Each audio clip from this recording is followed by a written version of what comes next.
បាទជំរាបសួរប្រិយមិត្តអ្នកស្ដាប់វិទ្យុខ្មែរប៉ុស្តិ៍ទាំងក្នុងនិងក្រៅប្រទេសទាំងអស់ជាទីគោរពរាប់អានបាទសម្រាប់កិច្ចសំណួរដេញដោលនៅថ្ងៃនេះវិទ្យុខ្មែរប៉ុស្តិ៍សូមលើកយកនៅប្រធានបទស្ថានភាពចុងក្រោយនៅប្រទេសកម្ពុជាបាទសម្រាប់វាគ្មិនដែលបានចូលមកធ្វើការបកស្រាយជុំវិញទៅនឹងប្រធានបទរបស់យើងក្នុងថ្ងៃនេះគឺលោកម៉ៅពិសេសបាទប្រិយមិត្តអ្នកស្ដាប់លោកម៉ៅពិសេសគឺជាប្រធានសហព័ន្ធនិស្សិតបញ្ញវន្តកម្ពុជាបាទមុននឹងចូលធ្វើការដេញដោលជុំវិញទៅនឹងប្រធានបទរបស់យើងដោយសារតែ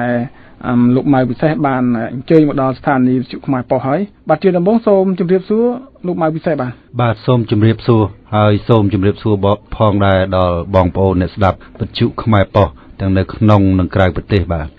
ប្រិយមិត្តអ្នកស្ដាប់វិទ្យុខ្មែរប៉ុស្តិ៍ជាទីមេត្រីបាទនៅថ្មីនេះយើងដូចជាឃើញថា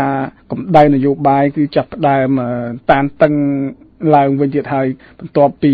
ខាងតំណាងរាស្ត្ររបស់គណៈបកសង្គ្រោះជាតិបានដឹកនាំយុវជនក៏ដូចជាប្រជាពលរដ្ឋទៅចុះអង្កេតតាមព្រំដែនខ្មែរយួនដែលកំពុងតែមានបញ្ហាហើយក៏ត្រូវបានប្រជាពលរដ្ឋខ្មែរចោទថាគឺយួនបានឈ្លានពានមកលើព្រំដែនកម្ពុជាជាច្រើនកន្លែងនៅតាមខ្សែក្បាត់ព្រំដែនខ្មែរយួនហ្នឹងហើយក្រោយមកទៀតក៏យើងឃើញថាលោកនាយករដ្ឋមន្ត្រីហ៊ុនសែនក៏បានលើកឡើងពីបញ្ហាព្រំដែននឹងដែរដែលឲ្យអ្នកតំណាងរាជគណៈបកសង្គ្រោះជាតិនឹងឈប់បុករុករឿងបញ្ហាព្រំដែនទៅដោយសារតែរឿងព្រំដែននេះគាត់បានលើកឡើងនៅក្នុងរដ្ឋសភារយៈពេល5ម៉ោងរួចជាស្រេចទៅហើយក្នុងនោះដែរបន្ទាប់មកថ្មីទៀតយើងឃើញថាលោកនាយករដ្ឋមន្ត្រីហ៊ុនសែននឹងក៏បានបបួលលោកសំរងស៊ីស្បត់ជុំវិញទៅនឹងដែលមានការលើកឡើងពីគណៈបកសង្គ្រោះជាតិថាគណៈបកប្រជាជនកម្ពុជាកន្លងទៅគឺមានការលួចបន្លំស្លឹកឆ្នោតបានជាធ្វើឲ្យគណៈបកប្រជាជនកម្ពុជាទទួលបានជ័យជំនះហើយក្នុងនោះដែរក៏ឃើញមានសេចក្តីថ្លែងការណ៍របស់សហព័ន្ធនិស្សិតបញ្ញវន្តកម្ពុជាក៏បានចេញសេចក្តីថ្លែងការណ៍ថាមានបំណងចង់អញ្ជើញលោកនាយករដ្ឋមន្ត្រីហ៊ុនសែនទៅស្បត់នៅព្រះអង្គដង្ការផងដែរហើយនៅក្នុងបញ្ហានេះដែរខ្ញុំចង់ជំរាបសួរទៅលោកម៉ៅពិសេសដោយសារតែលោកជាប្រធានសហព័ន្ធនិស្សិតបញ្ញវន្តកម្ពុជានឹងថាមានរឿងដំណើរឬក៏ហេតុអ្វីបានជាសហព័ន្ធនិស្សិតបញ្ញវន្តកម្ពុជាចេញជាលិខិតអញ្ជើញលោកនាយករដ្ឋមន្ត្រីហ៊ុនសែនមកស្បត់ដោយសារតែបញ្ហាហ្នឹងគឺលោកនាយករដ្ឋមន្ត្រីមានប្រសាសន៍ទៅកាន់តែខាងគណៈបកសង្គ្រោះជាតិទេបាទខ្ញុំម៉ៅពិសេសគឺខ្ញុំជាបុគ្គលឯករាជ្យខ្ញុំមិនមែនជាសកម្មជនគណៈបកនយោបាយណាមួយទេហើយអ្វីដែលខ្ញុំបានដាក់លិខិតគោរពជូនសម្ដេចនាយករដ្ឋមន្ត្រីហ៊ុនសែនសូមឲ្យគាត់កំណត់ពេលវេលាដើម្បីស្បត់ជាមួយខ្ញុំនៅមុខព្រះអង្គដង្ការព្រះអង្គដងតុងគឺដោយសារតែខ្ញុំឈឺឆ្អាលរឿងបញ្ហាប្រទេសជាតិបញ្ហា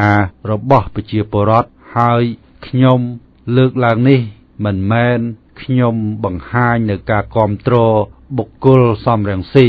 ឬក៏បុគ្គលកឹមសុខានោះទេខ្ញុំគឺជាមនុស្សដែលស្រឡាញ់នៅយុត្តិធម៌សច្ចធម៌ដូច្នេះគឺខ្ញុំហ៊ានចេញតទល់ជាមួយនឹងលោកហ៊ុនសែនដោយសារតែខ្ញុំមើលឃើញហើយខ្ញុំបានតាមដាននយោបាយនៅស្រុកខ្មែរតាំងពីឆ្នាំ2013ហ្នឹងគឺយើងសង្កេតឃើញនៅភាពមិនប្រក្រតីមួយចំនួនពាក់ព័ន្ធទៅនឹងការបោះឆ្នោតទី1គឺនៅពេលបោះឆ្នោតហើយនឹងមុនពេលបោះឆ្នោតយើងមានឃើញការគាំទ្រគណៈបកសង្គ្រោះជាតិនោះគឺច្រើនលើសលប់គ្រប់ការិយាល័យទូទាំងប្រទេសគឺប្រជាពលរដ្ឋបានបោះឆ្នោតជូនគណៈបកប្រឆាំងមួយនេះប៉ុន្តែដល់ពេលប្រកាសលទ្ធផលដែលជាចំណុចទី2ដែលខ្ញុំចង់លើកពេលប្រកាសលទ្ធផលតាមទូរទស្សន៍ជាតិកម្ពុជាគឺមានភាពរអាក់រអួលមិនត្រូវបានផ្សព្វផ្សាយឲ្យបានចប់ចុងចប់ដើមទូលំទូលាយនោះទេមានការផ្អាកមួយរយៈក្រោយមកក៏អ្នកនាំពាក្យគណៈបកប្រជាជនលោកខៀវកញ្ញរិទ្ធចេញមុខមកប្រកាសលទ្ធផលចុងក្រោយយកតែម្ដងនេះចំណុចទី2ចំណុចទី3នៅពេលក្រោយបោះឆ្នោតមានការធ្វើពហិការពីសំណាក់គណៈបកសង្គ្រោះជាតិមិនទទួលយកលទ្ធផលបោះឆ្នោតហើយទាមទារឲ្យមានការរាប់ស្លឹកឆ្នោតឡើងវិញទាមទារឲ្យមានការបើកកញ្ចប់សុវត្ថិភាពឡើងវិញទាំងអស់ប៉ុន្តែគណៈបកប្រជាជនតាមរយៈកោជបគឺមិនហ៊ានបើកទេចឹងចំណុច3នេះគឺជាចំណុចមិនប្រក្រតីដែលខ្ញុំអាចសន្និដ្ឋានជារួមថាបើសិនជាយើងយកលទ្ធផលពិតប្រាកដវិញគឺគណៈបកសង្គ្រោះជាតិឈ្នះប៉ុន្តែដោយឡែកគឺយើង ឃើញថាមានការបន្លំលទ្ធផលបោះឆ្នោតដូច្នេះបានជាគណៈបកប្រជាជនគឺជាអ្នកឈ្នះទៅវិញដូច្នេះហើយយើងខ្ញុំជាបញ្ញវន្តដែលឈឺឆ្អាលរឿងនយោបាយរឿងសង្គមយើងហ៊ានចេញមុខតទល់ជាមួយនឹងលោកហ៊ុនសែនដើម្បីស្បត់នេះហើយជាងនេះទៅទៀតដោយសារតែខ្ញុំមើលឃើញផងដែរគឺបន្ទាប់ពីលោកហ៊ុនសែនលើកឡើងនៅក្នុងសភាកាលពីថ្ងៃទី8ខែមិថុនានេះគឺ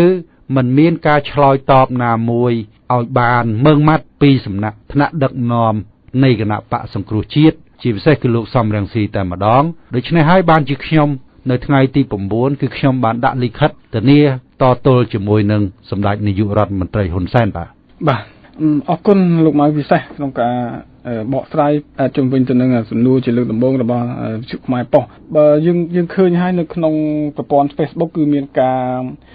វិភាគទៅកាន់លោកជាច្រើនយើងមើលទៅគឺភាគច្រើនជាអ្នកដែលគ្រប់គ្រងគណៈបកប្រជាជនកម្ពុជានឹងតែម្ដងយើងហ៊ាននិយាយថាអញ្ចឹងគេបានលើកឡើងថាលោកគ្រាន់តែជាមនុស្សមួយក្នុងនាមជាប្រជាពលរដ្ឋក៏ដូចជាអ្នកដឹកនាំនឹងក្រុមយុវជនតូចតាចមួយហើយហេតុអ្វីក៏ទៅចង់ទៅស្បត់ជាមួយនាយករដ្ឋមន្ត្រីដែលគេមានអំណាចខ្ពង់ខ្ពស់ឲ្យធំដុំអីហ្នឹងហើយការលើកឡើងរបៀបហ្នឹងតើលោកយល់យ៉ាងណាដែរបើខ្ញុំមិនចាប់អារម្មណ៍ចំពោះអ្វីដែលខាងយុវជនមួយក្រុមឬក៏ពីរក្រុម3ក្រុមផ្សេងទៀតដែលមាននិន្នាការកាប់មុខទៅលើគណៈបកប្រជាជនទេអានេះគឺជាសិទ្ធិរបស់គាត់ប៉ុន្តែខ្ញុំមិនចាប់អារម្មណ៍ទេដោយខ្ញុំលើកខាងដើមអ្វីដែលខ្ញុំធ្វើគឺខ្ញុំធ្វើដើម្បីបម្រើផលប្រយោជន៍របស់ជាតិមាតុភូមិខ្ញុំស្រឡាញ់គាំទ្រសច្ចភាពហើយនឹងយុត្តិធម៌ខ្ញុំធ្វើនេះមិនមែនដើម្បីបម្រើផលប្រយោជន៍ឲ្យគណៈបកណាមួយទេដូច្នេះគឺបងប្អូនជនរួមជាតិអាចវាយតម្លៃអ្វីដែលខ្ញុំបានធ្វើតាមការគូហើយនឹងតាមការយល់ឃើញរបស់អស់លោកបាទបញ្ហាលោកហ៊ុនសែនដែលប្រកាសស្បត់ជាមួយនឹងគណៈបកសង្គ្រោះជាតិគឺលោកសំរងស៊ីនឹងដែរជាងឃើញថាសម្រាប់លោកម៉ៅវិសេសវិញលោកគ្រាន់តែជាបុគ្គលផ្សេងនៅក្នុងស្ថាប័នផ្សេងមិនមែនជាអ្នកនយោបាយទេហើយខាងគណៈបកសង្គ្រោះជាតិលោកសំរងស៊ីដឹកនាំនឹងគឺជាគណៈបកនយោបាយហើយគេស្ថិតនៅក្នុងបញ្ហានៃរឿងនឹងទាំងស្រុងហើយសម្រាប់លោកគ្រាន់តែជាបុគ្គលផ្សេងក្រៅសាច់រឿងអញ្ចឹងនៅពេលដែលលោកហ៊ានទៅអះអាងស្បត់ស្បែជាមួយលោកនាយករដ្ឋមន្ត្រីហ៊ុនសែនអញ្ចឹងប៉ុន្តែលោកមិនមែនជាអ្នកដឹងរឿងជ្រៅនៅក្នុងសាច់រឿងទេហេតុអ្វីបានជាលោកមានបំណងចង់ស្បត់ដែរនោះដូចខ្ញុំលើកខាងដើមគឺខ្ញុំមិនមែនជាមនុស្សដែលសង្ងំយកសុខតែម្នាក់ឯងគឺខ្ញុំតែងតែឈឺឆ្អាលរឿងសង្គមខ្ញុំតែងតែឃ្លាំមើលបញ្ហានយោបាយហើយខ្ញុំស្រឡាញ់នៅយុត្តិធម៌ភាពត្រឹមត្រូវដូច្នេះហើយនៅពេលដែលឃើញអ្វីដែលមិនយុត្តិធម៌មិនត្រឹមត្រូវគឺខ្ញុំមិនខ្លាចនឹងចេញមុខដើម្បីការពារនៅសច្ចធម៌និងយុត្តិធម៌ទេបាទលោកមកពិសេសសម្រាប់អ្នកនយោបាយវិញបើនិយាយពីរឿងស្បត់គឺមានការលើកឡើងច្រើនថាការស្បត់នេះមិនថាលោកសំរងស៊ីក៏បានលើកឡើងផងដែរនៅពេលដែលរូបគាត់នឹងបានត្រឡប់ពីក្រៅប្រទេសមកវិញចូលប្រទេសកម្ពុជាកាលពីម្សិលមិញហ្នឹងលើកឡើងថាការស្បត់គឺជារឿងផ្ទាល់ច្រកគឺជារឿងអបិយជំនឿអីទេប៉ុន្តែក្រោយការបោះឆ្នោតហ្នឹងលោកសំរងស៊ីហ្នឹងក៏បានដឹកនាំក្រុមតំណាងរាស្ត្ររបស់គាត់ហ្នឹងទៅធ្វើការស្បត់ស្បែនៅឯមុខប្រាសាទអង្គរវត្តហ្នឹងថាមិនចូលប្រជុំសភាទេអញ្ចឹងបានន័យថាអ្វីដែលអ្នកនយោបាយលើកឡើងរឿងស្បត់ស្បែហ្នឹងវាហាក់បីដូចជារឿងបំភាន់ភ្នែកមតិប្រជាពលរដ្ឋក៏ដូចជារឿងមួយគ្រាន់ថាដើម្បីទប់ទល់ស្ថានភាពណាមួយដោយសារអីអ្វីដែលស្បត់ហ្នឹងមកដល់ថ្ងៃនេះឃើញថាគណៈបកសំរងស៊ីហ្នឹងចូលទៅប្រជុំសភាតែមិនទាន់ឃើញថាមានកើតរឿងហេតុភេទអីទៅតាមការស្បត់នោះទេយើងឧបមាទៅក្រោយមកក៏ឃើញលោកហ៊ុនសែនដោយសារមើលទៅឃើញថាការស្បត់របស់គណៈបកសង្គ្រោះជាតិហ្នឹងមិនមានឃើញកើតហេតុអីកើតឡើងផងអញ្ចឹងគាត់អាចថាប្របួរគ្នាស្បត់ទៀតទៅដើម្បីយកឈ្នះយកចាញ់បញ្ហារបស់គាត់ផ្ទាល់ហ្នឹងហើយសម្រាប់លោកជាអ្នកដឹកនាំបញ្ញវន្តមួយហើយយុវជនធម្មតាសម័យនេះគឺគេឈានទៅដល់សម័យសកលភាវូបនីយកម្មហើយវិទ្យាសាស្ត្រកាន់តែរីកចម្រើនហើយរឿងស្បត់រឿងអបិយជំនឿហ្នឹងវាហាក់បីដូចជាមិនសូវមានការយកចិត្តទុកដាក់ដែរប៉ុន្តែលោកបានចូលខ្លួនមកទៅជាចាប់អារម្មណ៍ពីរឿងស្បត់ដែលអបិយជំនឿគេបានដើរទៅមុខឆ្ងាយទៅហើយនោះបាទជាការពិតប្រទេសកម្ពុជាប្រជាពលរដ្ឋខ្មែរយើង ទូទៅគឺគោរពព្រះពុទ្ធសាសនាទន្ទឹមនឹងក៏យើងប្រណិប័តនៅព្រហ្មញ្ញសាសនាផងដែរហើយខ្ញុំទទួលស្គាល់ថាការស្បត់គឺជាលេសមួយទេប៉ុន្តែខ្ញុំក៏ជឿផងដែរថាការស្បត់វាអាចទៅរួចនៅពេលដែលយើងអស់ផ្លូវមានន័យថានៅដល់ដំណាក់កាលមួយភាគីទាំងសងខាងទៅជែកយកឈ្នះតែរៀងៗខ្លួនដូច្នេះទេការស្បត់នេះក៏អាចយកមកប្រើបានផងដែរហើយខ្ញុំជឿជាក់ថាការស្បត់វានឹងអាចមានប្រសិទ្ធភាពជាពិសេសទោះបីជាមានការវិវត្តដល់កម្រិតណាក៏ដោយនៅស្រុកខ្មែរយើងគឺយើងមានហើយភាពអច្ឆរិយៈភាពអស្ចារ្យនៃបុព្វបុរសខ្មែរយើងគឺមានហើយខ្ញុំជឿជាក់ថានៅពេលបច្ចុប្បន្ននេះបុព្វបុរសខ្មែរយើងដែលបានបាត់បង់ជីវិតទៅដើម្បីបុព្វហេតុជាតិមាតុភូមិប្រជាពលរដ្ឋទឹកដីគឺគាត់បានខ្លំមើលយើងទោះបីជាគាត់បាត់បង់ជីវិតទៅហើយមែនតែគាត់បានខ្លំមើលហើយនឹងប្រហែលជាឃើញការឈឺចាប់របស់បងប្អូនប្រជាពលរដ្ឋខ្មែរដែលកំពុងតែរងទុក្ខវេទនាសពថ្ងៃនេះហើយគាត់នឹងអាចបរាមុខអ្នកដែលក្បត់ជាតិអ្នកដែលបំផ្លាញជាតិហើយនឹងជួយឃុំក្រងការពារអ្នកដែលស្នេហាជាតិពិតប្រាកដហើយយើងមើលឃើញថានៅពេលថ្មីនេះគឺយើងទទួលបាននៅវត្ថុបុរាណមួយចំនួនពីខាងសារមន្ទីរនៅសហរដ្ឋអាមេរិកហើយខ្ញុំពិនិត្យមើលរូបហនុមានដែលគេបានថតហើយមានបាញ់ភ្លើងផងនោះហាក់បីដូចជាបង្ហាញនៅអត្តសញ្ញាណនៅអវ័យមួយនៅប្រលឹងរបស់ដូនតាខ្មែររបស់បុព្វបុរសខ្មែរដែលហាក់បីដូចជាមានលក្ខណៈរស់រវើកហើយយើងអាចឃើញថានេះគឺជាហេតុផលមួយដែលយើងអាចថាប្រជាពលរដ្ឋយើងបុព្វបុរសយើងគឺបានមករួមគ្នាដើម្បីទ្រទ្រង់ប្រទេសកម្ពុជាបានជួយជ្រោមជ្រែងដល់ប្រទេសកម្ពុជាហើយធ្វើឲ្យប្រជាពលរដ្ឋខ្មែរយើងមានសង្ឃឹមឡើងវិញហើយភាពអច្ឆរិយៈមួយទៀតនៅដែនដីកម្ពុជាក្រោមប្រហែលជាបងប្អូនជនរួមជាតិបានស្គាល់ជាពិសេសអ្នកដែលមកពីខាងកម្ពុជាក្រោមគឺដើមឈើទាលរបស់តាសឿនគុយដែលគាត់ដាំដើម្បីផ្សងធ្វើយ៉ាងម៉េចឲ្យសាសនាឲ្យអក្សរសាស្ត្រឲ្យប្រពៃណីខ្មែរបានគង់វង្សហើយដើមឈើទាលហ្នឹងគឺគាត់ដាំបញ្ច្រាស់ចុងហើយមកដល់បច្ចុប្បន្ននេះដើមឈើទាលនេះគឺវានៅតែរស់មានជីវិតហើយវាបង្ហាញយ៉ាងច្បាស់ហើយថានេះគឺជាអភូតហេតុមួយអច្ឆរិយៈមួយដែលអរូបីវានៅតែមានចំពោះប្រជាពលរដ្ឋខ្មែរហើយជំនឿនេះគឺខ្លាំងណាស់នៅពេលដែលយើងមានជំនឿអ្វីមួយហើយគឺយើងអាចធ្វើយើងអាចសម្រេចបាននៅទិសដៅដែលយើងចង់បាននៅពេលដែលយើងមានជំនឿយ៉ាងមុតមមទៅលើអ្វីមួយគឺយើងនឹងអាចទទួលបាននៅគោលដៅនោះបានសម្រេចបាទអរគុណលោកមកវិសេសសាជាថ្មីហើយបន្ទាប់ពីលោកមកវិសេសបានដាក់លិខិតមួយជូនលោកនាយករដ្ឋមន្ត្រីហ៊ុនសែនថានឹងចង់ស្បត់ស្បាយជាមួយលោកនាយករដ្ឋមន្ត្រីហ៊ុនសែននៅឯព្រះអង្គដងកើហ្នឹងភ្លាមហ្នឹងយើងឃើញថាយុវជនប៉ាន់ខែមប៊ុនថនហ្នឹងដែលជាប្រធានប្រតិបត្តិយុវជនសម្ព័ន្ធសេនានីកដែលគាត់នឹងបានអះអាងខ្លួនឯងថាយុវជនសម្ព័ន្ធសេនានីកនេះគឺជាអ្នកដែលគ្រប់គ្រងគណៈបព្វជិជនកម្ពុជាហើយបានផ្ញើជាសារថាគេចេញមុខស្បត់ជាមួយលោកម៉ៅវិសេសហើយគេនឹងរងចាំលោកម៉ៅវិសេសនៅថ្ងៃខាងមុខខ្លីនេះនៅឯព្រះអង្គដងកើហើយការលើកឡើងនេះតើលោកមានទស្សនៈបែបណាដែរខ្ញុំយល់ថានេះជាសិទ្ធិរបស់គាត់ក្នុងការលើកឡើងហើយវាបង្ហាញថាគាត់គឺជាយុវជនម្នាក់ដែលស្រឡាញ់ផ្កាប់មុខទៅគណៈបកនយោបាយមួយហើយគាត់លើកឡើងនេះគឺគ្រាន់តែដើម្បីយកពិន្ទុនៅក្នុងចំណោមជួរគណៈបករបស់គាត់តែប៉ុណ្ណោះដូច្នេះខ្ញុំមិនចាប់អារម្មណ៍នោះទេ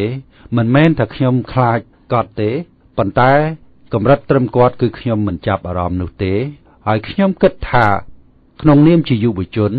គាត់គួរតែទុកជីវិតរបស់គាត់រួមជាមួយខ្ញុំដើម្បីធ្វើការងារបម្រើការពារផលប្រយោជន៍របស់ប្រជាជនខ្មែរការពារធនធានធម្មជាតិព្រៃឈើការពារបូរណភាពទឹកដី នៃប្រទេសកម្ពុជាដែលយើងមើលឃើញទាំងអស់គ្នាហើយថាសៀមយួនកំពុងតែឈ្លានពានយ៉ាងកក្លឿននាពេលបច្ចុប្បន្ននេះដូច្នេះទេខ្ញុំគិតថាលោកគួរតែទុកជីវិតរបស់លោកការពារផលប្រយោជន៍ទាំងអស់នេះវិញវាប្រសើរជាងបាទ ឥឡូវងាកមកបញ្ហាប្រទេសកម្ពុជាវិញម្ដងលោកហ៊ុនសែនក៏បានលើកឡើងចំទៅកាន់អ្នកតំណាងរាស្ត្ររបស់គណៈបក្សសង្គ្រោះជាតិថាកុំឲ្យឆ្កឹះឆ្កៀលបញ្ហាព្រំដែនព្រោះគាត់បានលើកឡើងនៅក្នុងរដ្ឋសភាហ្នឹងចំនួន5ម៉ោងទៅហើយហើយអ្វីដែលលោកមកវិសេសបានចុះទៅខេត្តត្បូងឃ្មុំដែលមានបញ្ហាជាមួយប្រទេសយួនដែលចូលមកបាញ់ថ្នាំសម្លាប់ផលដំណាំរបស់ប្រជាពលរដ្ឋខ្មែរហ្នឹងតើការលើកឡើងបែបនេះហ្នឹងតើលោកយល់យ៉ាងណាដែរខ្ញុំគិតថាការលើកឡើងបែបនេះគ្រាន់ជាលើកឡើងមួយឲ្យរួចពីមាត់ក្នុងនាមជាអ្នកទទួលខុសត្រូវគាត់ត្រូវតែមកបំភ្លឺជាសាធារណៈម្ដងទៀតគាត់លើកនោះគឺវាយូរឆ្នាំដែរហើយមកដល់ពេលនេះបញ្ហាព្រំដែននេះមានការប្រែប្រួលផ្សេងទៀតហើយខ្ញុំអាចនិយាយថាយួនសៀមបានរំកិលព្រំដែនបន្ថែមទៀតលើសពីអ្វីដែលគាត់បានព្រមព្រៀងគ្នាដែលយោងទៅលើសន្ធិសញ្ញាបំពេញបន្ថែមឆ្នាំ2005នោះយួនបានរំលោភយ៉ាងកក្លឿនចឹងទេលោកមានសិទ្ធិហាមរដ្ឋមន្ត្រីរបស់លោកមិនឲ្យមកបំភ្លឺបានប៉ុន្តែខ្លួនលោកជាប្រមុខរដ្ឋាភិបាលលោកត្រូវតែហ៊ានចេញមកបកស្រាយមួយសារទៀតព្រោះអ្វីដែលលោកបានបកស្រាយកាលពីប្រមាណឆ្នាំមុនជាង5ម៉ោងនោះវាហួសយើងអាចថា out of date ដែរអញ្ចឹងយើងត្រូវតែ update ព័ត៌មានសារថ្មីហើយពាក់ព័ន្ធបញ្ហាក្បូងឃ្មុំគឺខ្ញុំបានចុះទៅពិនិត្យឃើញផ្ទាល់ភ្នែកហើយថ្ងៃនេះខ្ញុំបានដាក់លិខិតទៅរដ្ឋាភិបាលគ្រប់ជូនលោកហ៊ុនសែនគ្រប់ជូនលោកហេងសំរិនហើយគ្រប់ជូនលោកសំរងស៊ីក៏ដូចគ្នាផ្ញើថ្វាយអង្គព្រះមហាក្សត្រផងដែរដើម្បីឲ្យគាត់ជួយអន្តរាគមន៍ធ្វើយ៉ាងម៉េចឲ្យប្រជាពលរដ្ឋនៅក្បូងឃ្មុំគាត់អាចចូលធ្វើដាំដំណាំនៅលើដីរបស់គាត់បានឡើងវិញប្រកបដោយសុវត្ថិភាពហើយទី2យើងស្នើឲ្យអន្តរាគមន៍យ៉ាងម៉េចដើម្បីដកលោកហៅនំហុងនិងលោកវ៉ាកំហុងចេញពីតំណែងដោយអស់លោកទាំងពីរនេះគឺធ្វើផ្ទុយនឹងរដ្ឋធម្មនុញ្ញហើយអសមត្ថភាពព្រោះគាត់បានលើកម្ដងហើយម្ដងទៀតថាដីដែលយួនមកបាញ់ថ្នាំនោះគឺជាដីយួនលើកម្ដងហើយម្ដងទៀតមានន័យថាគាត់បានធ្វើខុសហើយធ្វើខុសទៀតកាន់តែធ្ងន់ធ្ងរទៅដូច្នេះវាល្មមតែគាត់ចុះចេញពីតំណែងហើយដើម្បីឲ្យយុវជនអ្នកជំនាន់ក្រោយគេធ្វើការងារនេះបានប្រសើរជាងក្នុងនាមជាប្រមុខការទូតគេមិនដែលធ្វើអញ្ចឹងទេយើងនិយាយប្រៀបធៀបឲ្យងាយមើលទៅចោះត្រឹងវ៉ាន់ថុងកាលពីឆ្នាំទៅបាននិយាយខុសនឹងកលៃប្រវត្តិសាស្ត្រទាំងស្រុងប៉ុន្តែទោះបីជាត្រឹងវ៉ាន់ថុងខុសយ៉ាងណាក៏ដោយខាងការបរទេសវៀតណាមនៅហាណូយគេចេញមុខមកការពារត្រឹងវ៉ាន់ថុងហើយគេបានបញ្ជាឲ្យរដ្ឋាភិបាលយើងចាត់វិធានការទៅលើក្រុមបាតកោទៀតចឹងទេ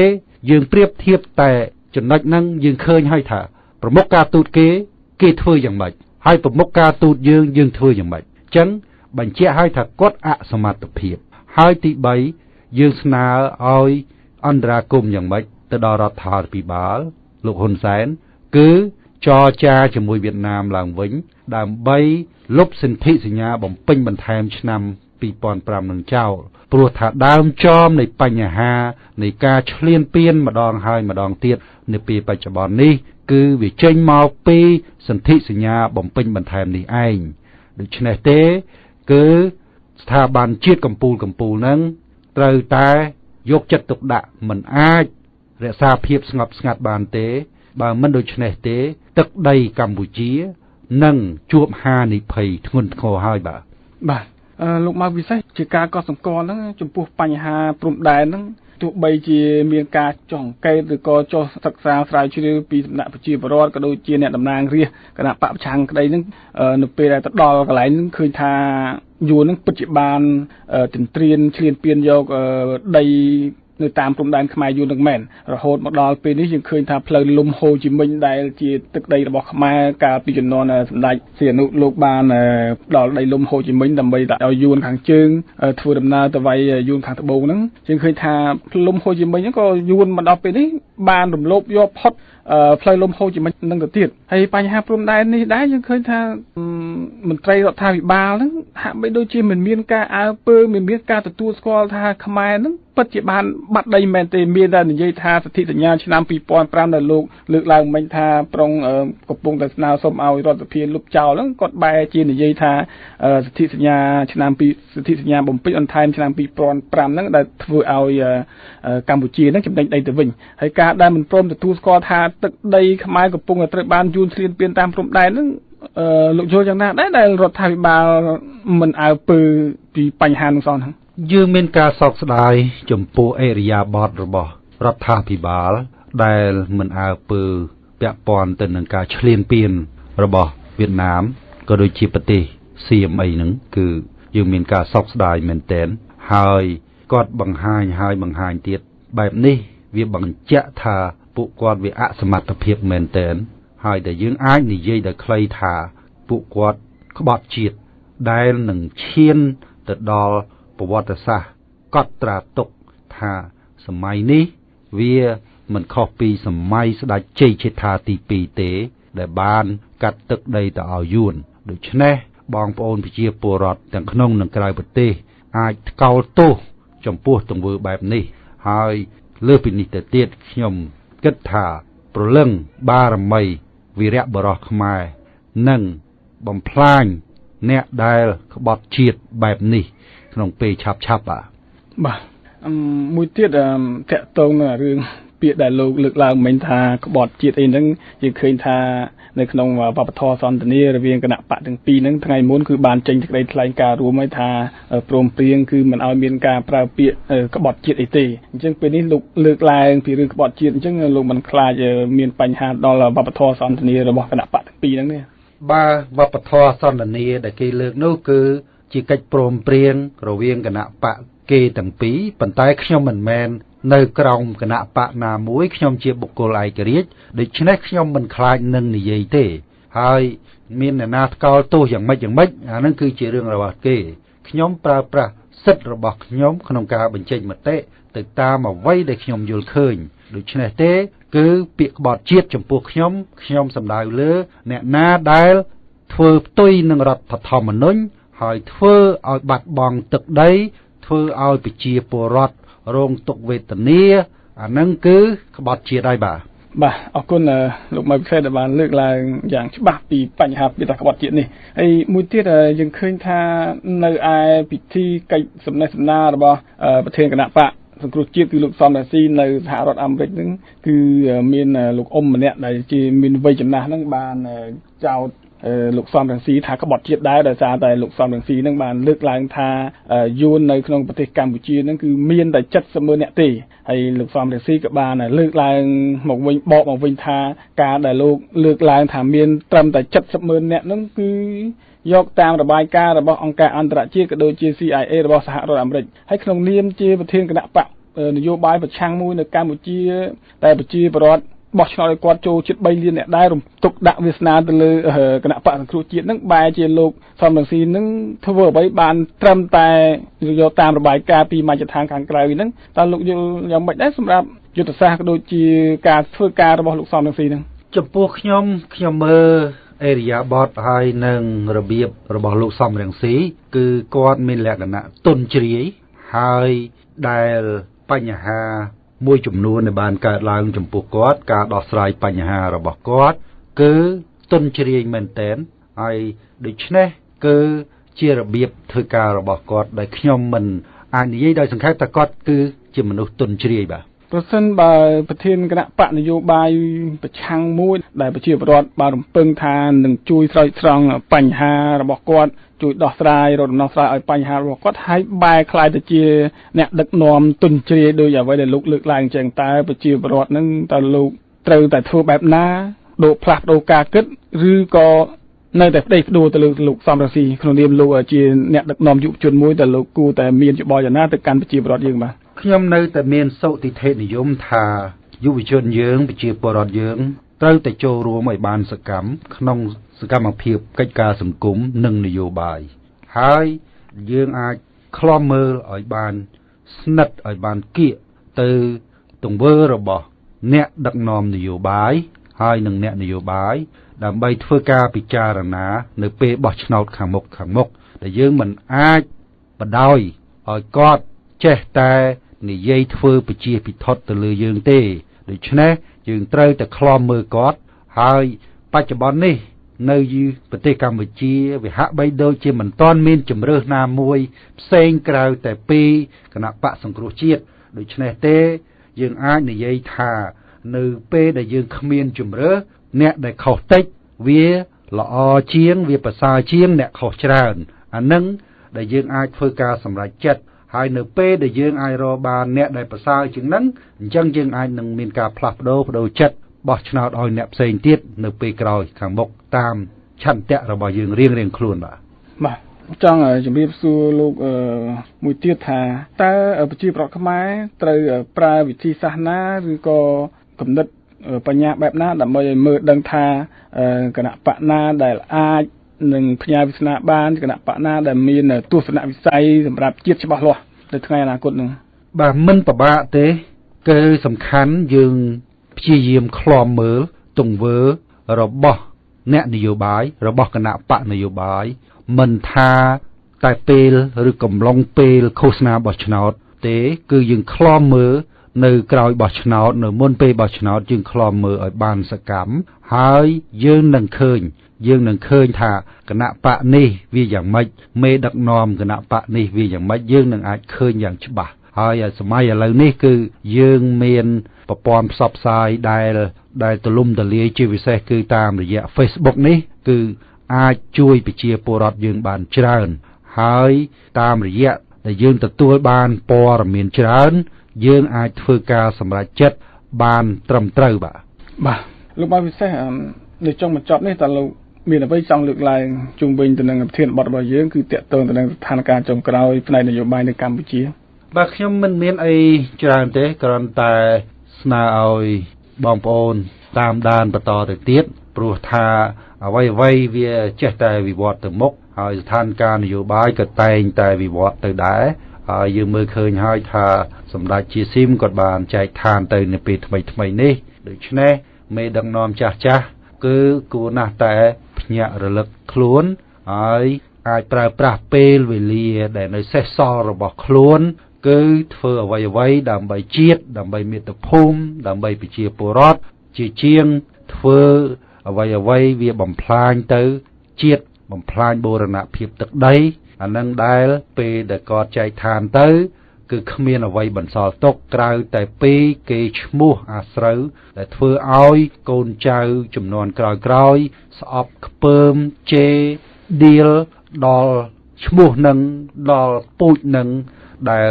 គ្មានអ្នកណាមួយគេចង់បានទេបាទជាចុងក្រោយនេះក៏សូមថ្លែងអំណរគុណដល់លោកម៉ៅពិសេសដែលជាប្រធានសហព័ន្ធនិស្សិតបញ្ញវន្តកម្ពុជាដែលបានចំណាយពេលវេលាមកកាន់ស្ថានីយ៍វិទ្យុខ្មែរប៉ុស្តិ៍ដើម្បីផ្ដល់កិច្ចសម្ភាសន៍ជុំវិញទៅនឹងប្រធានបទរបស់យើងក្នុងថ្ងៃនេះបាទសូមអរគុណនិងសូមជម្រាបលាលោកម៉ៅពិសេសបាទសូមអរគុណសូមជម្រាប